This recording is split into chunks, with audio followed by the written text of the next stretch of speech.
Em nome do Pai, do Filho e do Espírito Santo. Amém.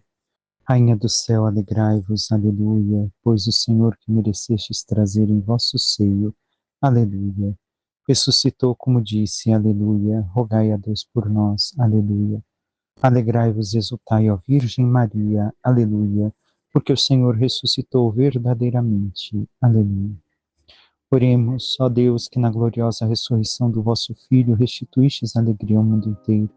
Pela intercessão da Virgem Maria, concedei-nos gozar a alegria da vida eterna, por Cristo nosso Senhor. Amém. Caríssimo irmão e irmã, hoje, por última vez neste tempo, rezamos o Rainha do Céu, porque é a oração própria do tempo pascal. Como bem sabemos, celebramos hoje a festa de Pentecostes. E o que tem a ver, o que tem a dizer para nós, o que é esta festa? Tenhamos em conta, irmão e irmã, Pentecostes é a festa das 7 semanas, a festa das semanas, a festa da colheita para o povo de Israel. Ela se tornou depois também uma festa cristã, mas é o início, é a festa do povo de Israel. As festas que Jesus demonstrou ser uma sombra daquilo que viria. E então são 7 semanas, mais 7, e mais um, que dá 50. Assim, celebramos 50 dias após a Páscoa, que era a festa da colheita, como bem disse. Mas e este dia? Para nós, qual é o sentido? O que celebramos verdadeiramente? Tenhamos em conta, para o povo de Israel, era a festa onde se celebrava a doação da lei, a aliança de Deus para com seu povo, ou, por assim dizer, toda a Torá, toda a antiga aliança, os 5 livros, onde Deus dá os seus mandamentos, seus ensinamentos. Mas recordemos de forma exterior. Para nós hoje, esta festa mostra, em especial na leitura, na primeira leitura de Atos dos Apóstolos, a explosão de uma vida nova que o Senhor doa. Esta vida nova, onde agora a lei é doada, mas não de forma externa, mas interna. E uma manifestação grandiosa, que recorda também a manifestação do dia que o Senhor fez a lei com o seu povo. Mas passemos primeiro pelo Evangelho brevemente. Por que brevemente? Porque foi o Evangelho que vimos no dia de Páscoa. Ao anoitecer daquele dia, o primeiro da semana, estando fechadas por medo dos judeus as portas do lugar onde os discípulos se encontravam, Jesus entrou e, pondo-se no meio deles, disse: "A paz esteja convosco." Depois destas palavras, mostrou-lhes as mãos e o lado. Então os discípulos se alegraram por verem o Senhor. Novamente, Jesus disse: "A paz esteja convosco. Como o Pai me enviou, também eu vos envio." Antes de encerrarmos os 2 versículos que faltam, voltemos a meditar alguns aspectos. Estão fechados. Como vão estar fechados também Pentecostes? Porque o Senhor mandou que ficasse em Jerusalém até o dia esperado, onde aconteceu Pentecostes. Porém, aqui vemos e veremos dentro pouco a doação do Espírito Santo já na ressurreição de Jesus.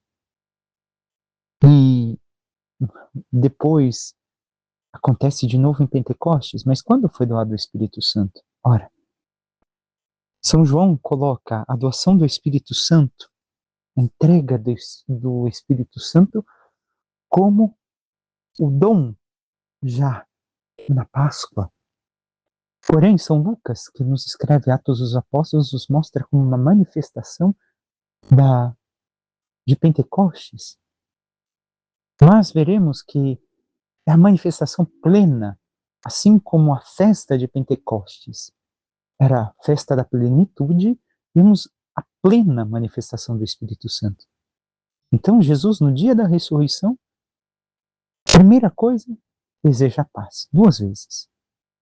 O que é o Shalom? A plenitude dos bens necessários para a vida, não como o homem a quer, mas os bens necessários para a vida segundo a disposição de Deus. E depois, aquilo que diz Jesus, como o Pai me enviou, também vos envio. Então, dou a missão, mas para que a missão se realize. E depois de ter dito isso, soprou sobre eles e disse: recebei o Espírito Santo. A quem perdoardes os pecados, eles lhes serão perdoados. Se não os perdoardes, eles serão retidos. Vemos então a missão que Jesus deu. Dou agora o Espírito Santo com sopro. E a palavra usada aqui, na tradução do 70, no capítulo 2 de Gênesis, é a mesma que diz que o Senhor insuflou a vida nas narinas do homem. Então Jesus aqui dá uma nova vida. Uma vida que não é mais a vida meramente natural, mas é a vida que vem do alto. Esta vida ele deu agora aos apóstolos por primeiro.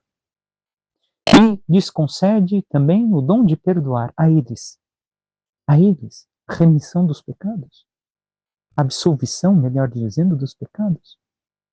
É confiada a eles, para que eles assim o façam em seu nome, o perdão. A igreja que continua esta própria missão do Senhor. Vamos agora a Atos. No livro de Atos, nos diz, já escutamos essa leitura não há muito tempo atrás. Quando chegou o dia de Pentecostes, os discípulos estavam todos reunidos no mesmo lugar. De repente veio do céu um barulho como se fosse uma forte ventania, que encheu a casa onde eles se encontravam. Então apareceram línguas como de fogo, que se repartiram e pousaram sobre cada um deles. Todos ficaram cheios do Espírito Santo e começaram a falar em outras línguas, conforme o Espírito os ensinava. Então vemos nestes primeiros versículos o que? Nossa tradução acaba falhando um pouco. De repente veio do céu um estrondo, não é um barulho. É como o som de um terremoto. Então aqui está a manifestação do Espírito Santo como manifestação de Deus no Antigo Testamento, quando vai falar com o povo, quando vai dar a lei ao povo. E onde está então? Barulho, trovão, como trovão, o rumor, o ruído, uma forte ventania, o vento, o fogo. Deus, quando se apresentou no Antigo Testamento, o Espírito Santo, que aqui é apresentado por São Lucas como Deus, sendo o próprio Deus, realizando a obra. E manifestando agora esta nova aliança que Jesus já deixou, pela ação deste Espírito Santo que é dado. E a ventania, tenhamos em conta este vento impetuoso, esta forte ventania. Quem consegue parar uma ventania muito forte? Ninguém. Coloquemos as casas normais, não os prédios, mas as casas com telhado, que tem um forro leve, sem alvenaria, ainda nem forro tem. Nós conseguimos controlar a ventania? Não. Ou ainda em qualquer casa, a própria janela, quando a ventania está forte, o vento assovia e de algum modo passa para dentro de casa. Então mostra que onde quer que o Espírito Santo passe, as coisas já não podem continuar mais as mesmas.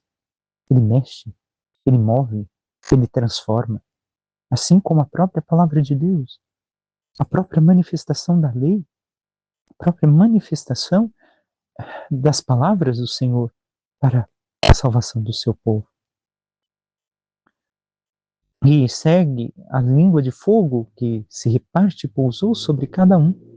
Então mostra a teofania, a manifestação do Espírito Santo, que não aconteceu na ressurreição. Foi dado sim o Espírito Santo, mas não houve esta manifestação visível, esta força que vem do alto. Aqui, o Espírito Santo, na plenitude, quando é doado aos discípulos, tem toda esta manifestação teofânica. Mostra a sua presença diante de todos.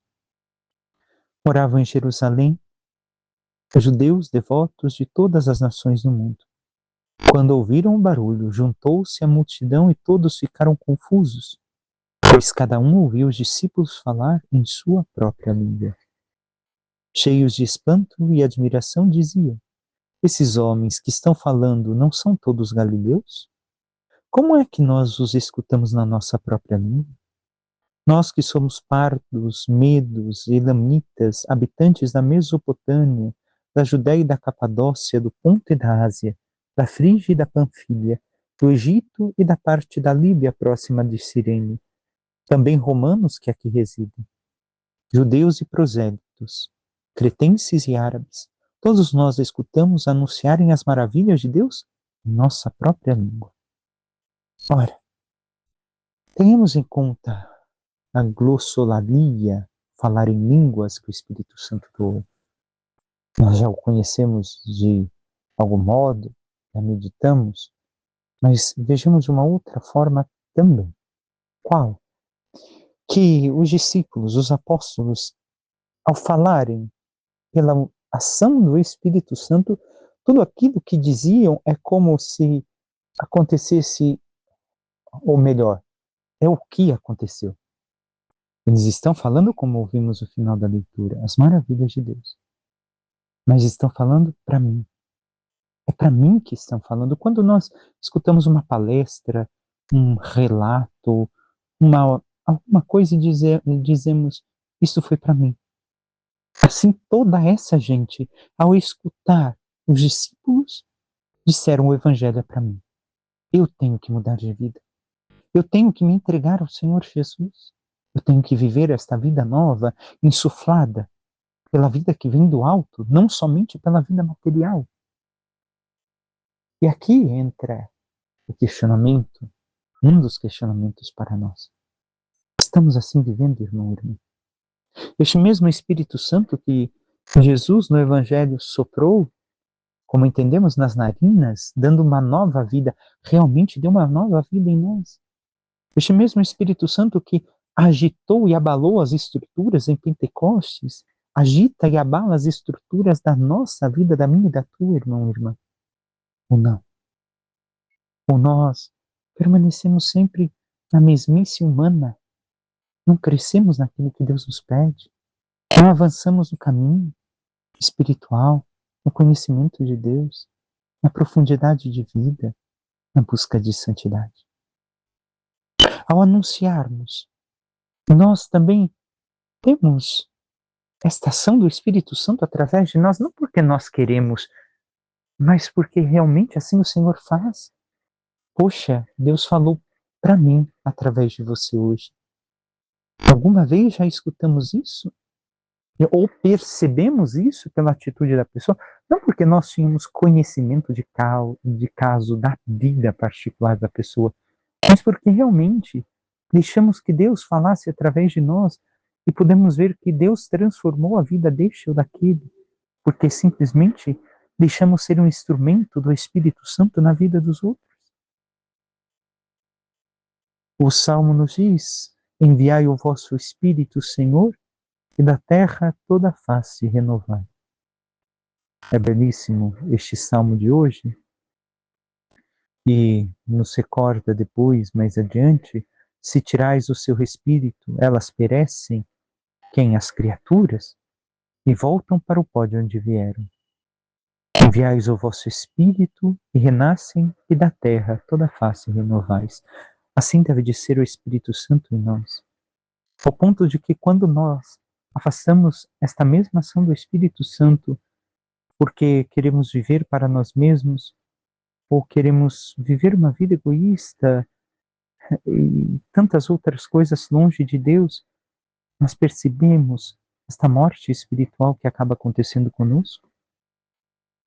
Nós pedimos que o Senhor a cada dia envie o seu Espírito Santo, renove a nossa vida, a nossa existência, porque recordemos, somos feitos do pó da terra. E a terra a ser renovada por primeiro somos nós. Por fim, Carta de São Paulo aos Coríntios nos diz: irmãos, ninguém pode dizer Jesus é o Senhor a não ser no Espírito Santo. Ninguém pode dizer que Jesus é o Senhor, que está dizendo São Paulo, segue, a não ser pela transformação realizada através do Espírito Santo, da vida nova, da vida espiritual. Porque dizer Jesus é o Senhor, qualquer um pode dizer. Mas dizer verdadeiramente Jesus é o Senhor passa pela minha vida transformada à luz da vida nova que o Espírito Santo me dá. E segue São Paulo a diversidade de dons, mas um mesmo é o Espírito. Diversidade de ministérios, mas um mesmo é o Senhor. Há diferentes atividades, mas o mesmo Deus que realiza todas as coisas em todos. A cada um é dada a manifestação do Espírito em vista do bem. Não seria do bem comum, como está aqui. No original, a cada um é dada a manifestação do Espírito, um dom do Espírito, em vista da prática, da utilidade, melhor dizendo, da utilidade. E qual utilidade? A utilidade de realizar o bem. Não o bem comum nesse sentido, mas praticar o bem sempre. Se eu recebo um dom de Deus, se eu tenho um dom que o Espírito Santo me dá, me instrui, me comunica, então este dom deve de ser para exercer o bem para mim e para os outros, para a minha vida e para a vida dos demais. Mas realmente o Espírito Santo pode realizar esta obra em nós e através de nós? Como o corpo embora tenha muitos membros, e como todos os membros do corpo, embora sejam muitos, formam um só corpo, assim também acontece com Cristo. De fato, todos nós, judeus ou gregos, escravos ou livres, fomos batizados num único Espírito para formarmos um único corpo, e todos nós bebemos de um único Espírito. Então, os dons nos são dados para sermos como o corpo, que tem diversos membros, mas que um complementa o outro. Qual é o problema? O problema é que muitas vezes, entre nós, na igreja, não queremos viver assim. Quanto ciúme, quanta bobeira, porque eu tenho dom, porque eu sei fazer, porque isso, aquilo, e não trabalhamos juntos, praticando o bem que vem de Deus. Porque é para isso, para que nos complementemos, exercendo cada um o seu ministério, segundo a graça que nos é comunicada, através do batismo, através da unção deste mesmo Espírito. Nós formamos assim a plenitude do corpo e assim alcançamos também a salvação.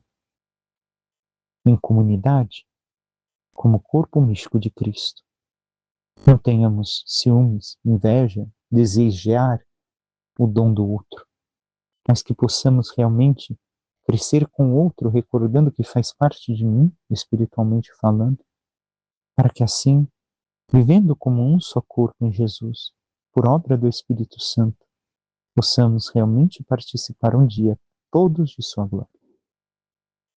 Peçamos à Santíssima Virgem Maria, nossa Mãe, que interceda por cada um de nós e nos ajude a cada vez mais vivermos tudo aquilo que o Senhor nos pede, nos ensina, através de seu Espírito Santo e da sua Igreja, para que, como em Pentecostes, a Igreja deu continuidade à missão do Senhor, também nós possamos dar continuidade a esta mesma missão, conforme Ele nos pede, vivendo por primeiro esta vida espiritual, esta vida divina que Ele nos dá, e assim crescendo no amor, na santidade de Deus e no amor ao próximo, possamos cada vez mais servir a Deus com toda a nossa vida e o nosso ser, e chegarmos um dia à glória dos céus. Louvado seja nosso Senhor Jesus Cristo, para que sempre seja louvado. Por intercessão da Santíssima Virgem Maria, de todos os santos e anjos de Deus, desça sobre vós, vossas famílias, vosso trabalho e tudo que vos pertence, a bênção de Deus Todo-Poderoso, que é Pai, Filho e Espírito Santo. Amém. Um santo e abençoado domingo a todos. E um bom final de Páscoa, porque com a missa de hoje se encerra o tempo pascal também apagando-se o círio pascal.